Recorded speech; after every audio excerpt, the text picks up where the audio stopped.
everyone. Welcome to the August 10th council meeting for the City of Charlotte. We're glad that you're tuning in. I'm going to call tonight's meeting to order. This meeting is held as a virtual meeting in accordance with the electronic meeting statute. That means that we've provided appropriate notice, access, and minutes through electronic means. The public and the media are invited to view this meeting on the government channel, the city's Facebook page, or the city's YouTube page. I'm going to begin with introductions before we proceed. I am Vi Lyles, and I serve as mayor, and we'll continue beginning with Ms. Iselt. Good evening. This is Julie Iselt, serving as Mayor Pro Tem and at large. Happy Monday, Dimple Ashmira at large. Good evening, James Mitchell at large. Braxton Winston at large. Hello, Larkin Eggleston, District 1, and one of the few that followed Smudgy's instructions to wear my green shirt. I wonder why I got that shirt on my list today, on my desk today. Nobody told me to wear it. They just gave it to me. Okay. Malcolm Graham, District 2, and I wore mine yesterday at the tennis court, so it was 30. Is Ms. Watlington here? All right. Ms. Johnson? Good evening, Renee Johnson, District 4. Mr. Newton? Are you frozen? Oh. Mr. Newton? Good evening, Newton, District 5. Tarek Bakari, District 6. Ed Drakes, District 7. Okay, thank you, everyone. This evening we begin our meeting with an invocation or inspiration followed by the Pledge of Allegiance. This is intended to solemnize the discussions and deliberations of the City Council. And so I would ask if you would join me in a moment of prayer. And if you wish to, let's just bow our heads. Dear gracious God, we're so thankful for your presence as we go through some of the most difficult, complex times in our city. We ask that you continue to give us guidance and wisdom to know what we can do well and what we should step aside and do better, because we serve the public, we serve the people that live here, and we want to do that with grace and peace, as well as help people recover. We're going through this time of what my granddaughter calls the sickness. And we ask for those who are experiencing this sickness that they be well and heal.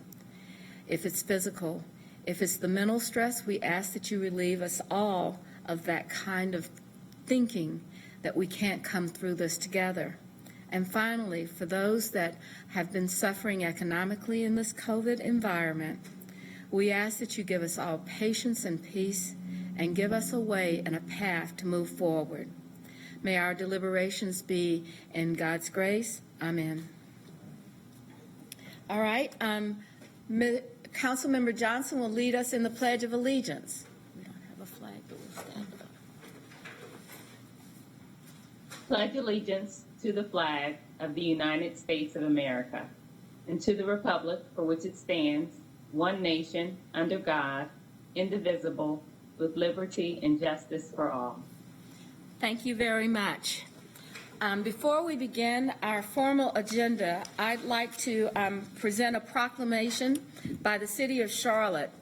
Whereas the League of Women Voters was founded in 1920 as a mighty political experiment by the leaders of the suffragist movement at the National American Women's Suffrage Association, whereas their goal was to help 20 million American women newly franchised by the 19th Amendment carry out their civic duty as voters, whereas Vote411.org was launched by the League of Women Voters in 2006, since then has functioned as a one-stop shop for election-related information, including registration, absentee and early voting information, polling places, voting hours, candidate information, IDs, requirements, and more. And whereas Vote411.org was named 2020's Best Government and Civil Innovation Website an award for excellence on the Internet at the 24th Annual Webby People's Voice Awards, and was presented by the International Academy of Digital Arts and Sciences, whereby providing vote411.org, the League of Women Voters seeks to promote a democracy where every citizen has the desire to participate. Whereas vote411.org will go live to offer voter and candidate information in Charlotte, Mecklenburg County, and North Carolina beginning August 15th. Now, therefore, I, Vi Alexander Lyles, Mayor of Charlotte, do hereby proclaim August 15th as Vote411.org Day in Charlotte and commend its observance to all citizens. Thank you very much. Voting is on, I'm sure, getting to the point that we need to learn more, and I appreciate the work of the League of Women Voters in helping us to do that. Tonight on our agenda, we have two zoning decisions that we must have, and the first one is a rezoning petition 2019-160 by Meritage Homes of the Carolinas. And for the following decision, there were changes after the zoning committee recommendation. The following are those changes. Additional commitment to a berm along the site's reverse frontage buffer of Kelly Road, not including the portion of the property being dedicated as a park. A cross-section of the proposed berm is also included on the rezoning plan. 2, address the internal protected stem at the entrances on Kelly Road and Hutchinson Road.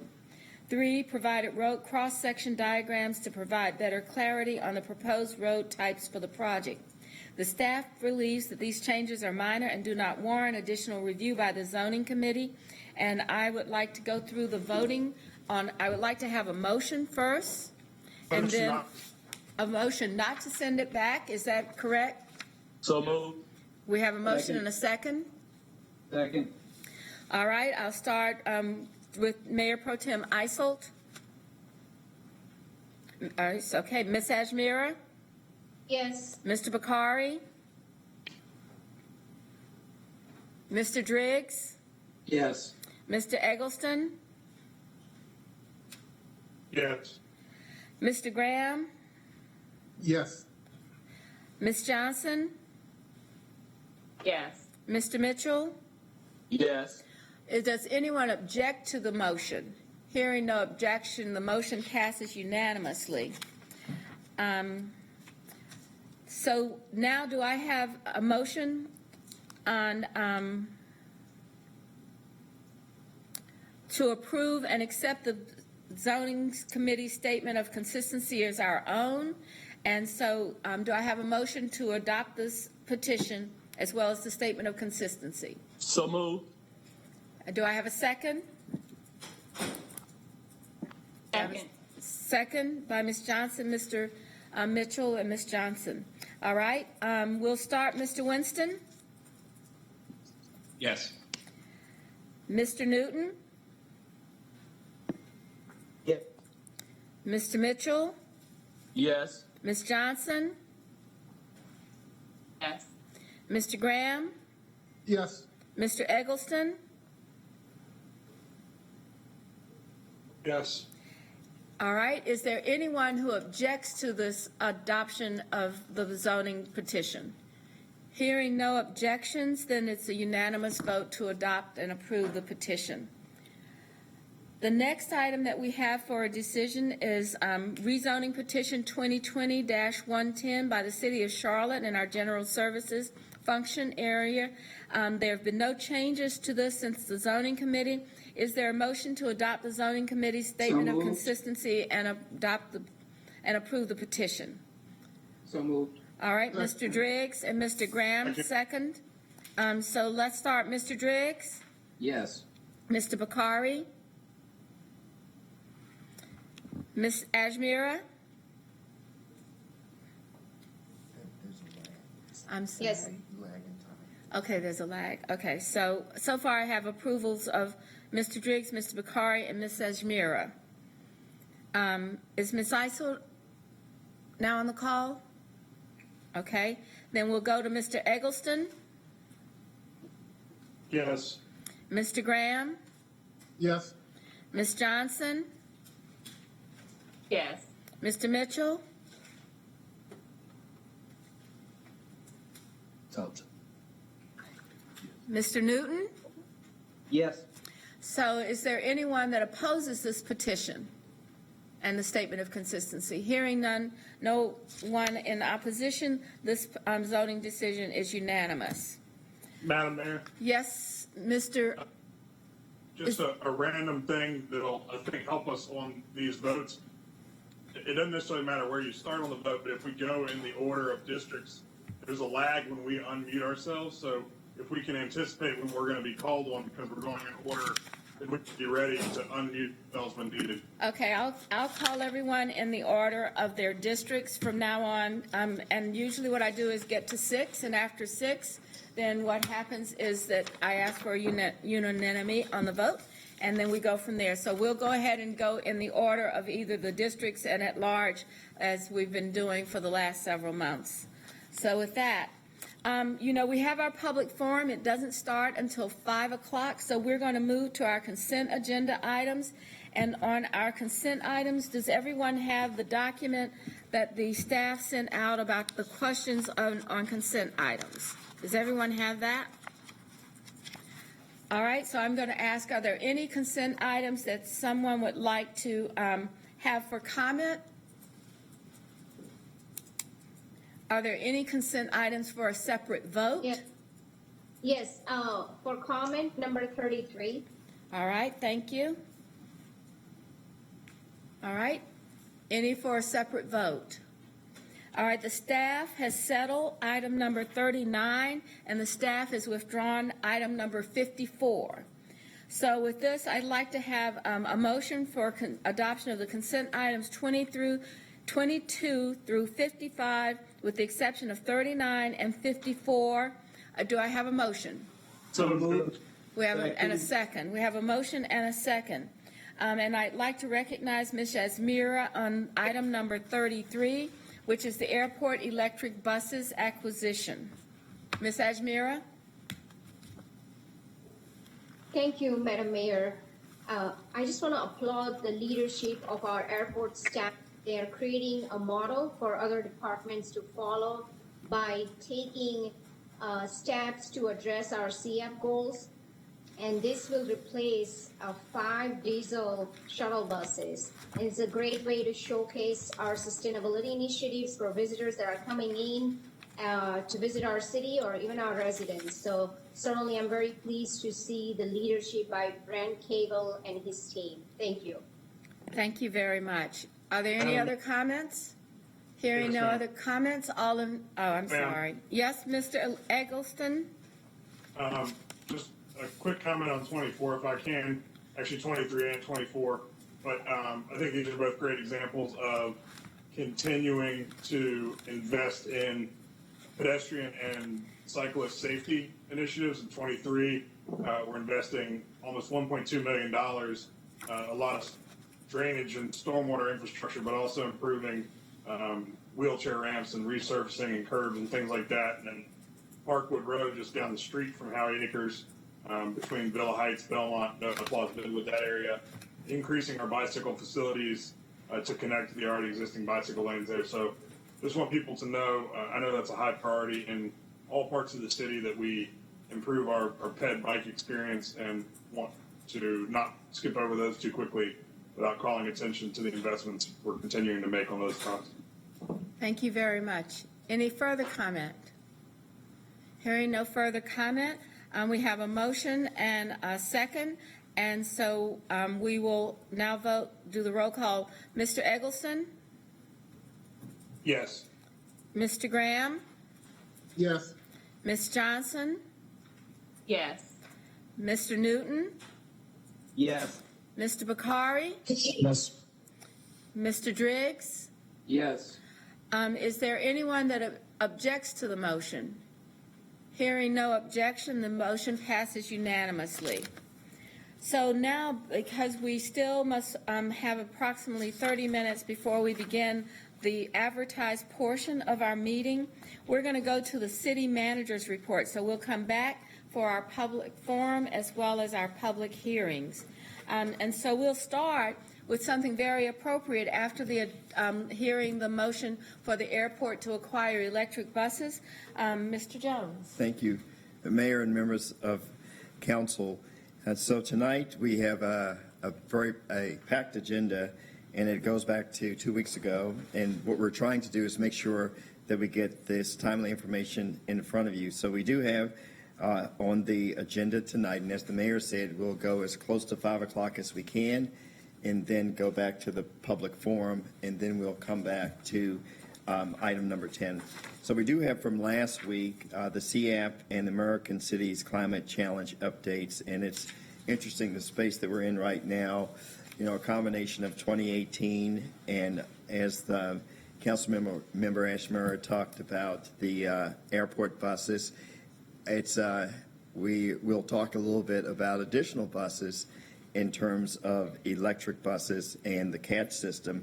So the work of both Ms. Ashmura and Mayor, the things that you've done with the Climate Cities Challenge updates, I think that the city is at the forefront of the other cities that are a part of our cohort. The Charlotte Business Inclusion Annual Report, I know that Council Member Mitchell has been waiting for that, as well as an announcement that we had planned a couple of weeks ago that we'll have tonight.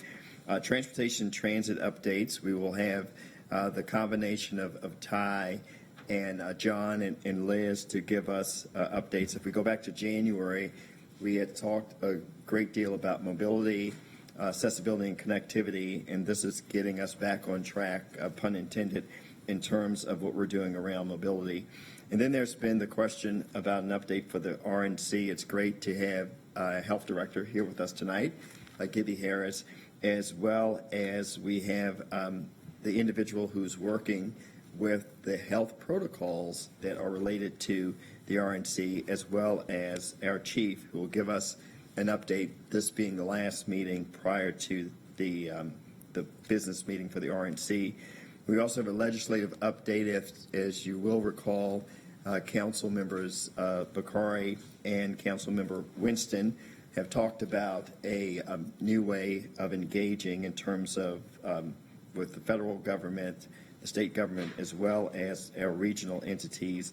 We have a COVID-19 update, and that was a question that came about a couple of weeks ago, the accounting for the various pots of money, if you will.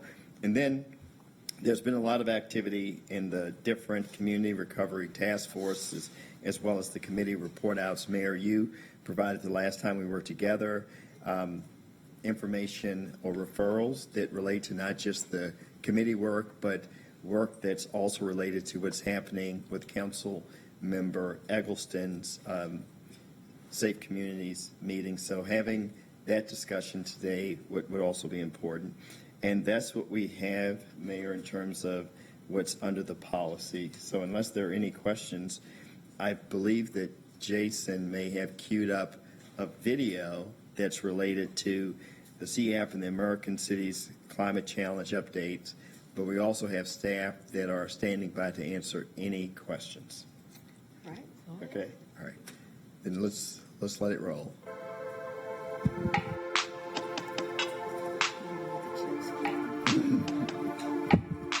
Like every city across the country, we've had to shift our focus to address the impacts of civil unrest and COVID-19. COVID-19 is a respiratory issue, and poor air quality can lead to increased rates of asthma and things of that nature, which is a comorbidity, and therefore it translates into a higher death rate for populations that have higher rates of asthma. So this reality that we're living in right now, it really requires us to double down on the goals that we've set for our city to address climate change, to become a low-carbon city, those goals that were unanimously passed through the Strategic Energy Action Plan in 2018. We're trying to reduce greenhouse gas emissions at a pace that is aligned with the Paris Climate Accord. And so that's to reduce emissions by a significant amount by 2050 in order to avoid some of the more catastrophic impacts of climate change. These goals are twofold. We want to ensure that our fleet and our buildings are run by zero carbon sources by 2030. And then we want to become a low carbon city by 2050. So by participating in the American Cities Climate Challenge, this has really enabled us to accelerate our work, to learn from the work of peer cities, and to make sure that we can pivot quickly in this really challenging time that we're in right now. While other cities in the challenge, quite frankly, were furloughing staff and were making significant budget cuts, I think everyone from the American Cities Climate Challenge certainly wants to applaud the city of Charlotte on sticking to their commitment and their goals around sustainability. It's these investments that folks are going to look back on and say, wow, they're really leading by example.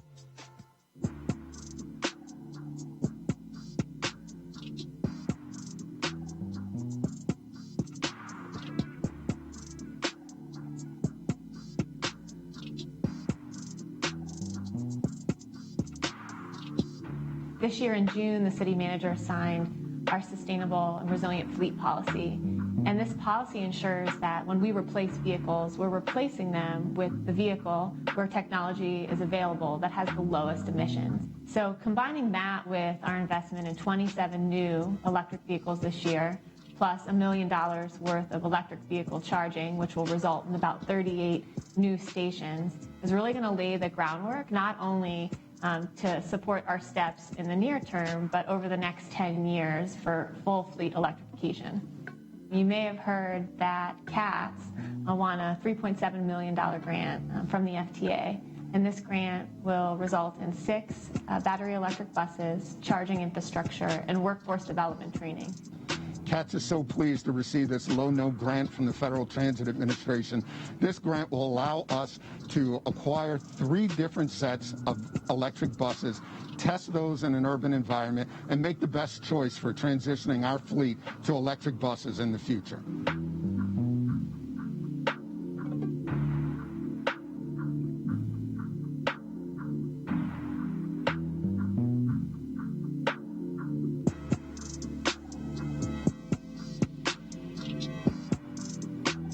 Initially branded as Project Peace, but now under the name Renew, which stands for Renewable Energy and Efficiency Workforce, we will be training at least 45 new folks in clean energy jobs. Those jobs include HVAC as well as mechanical. We'll be excited to see those folks not only receive the training, but be placed in permanent positions upon the successful completion of their training.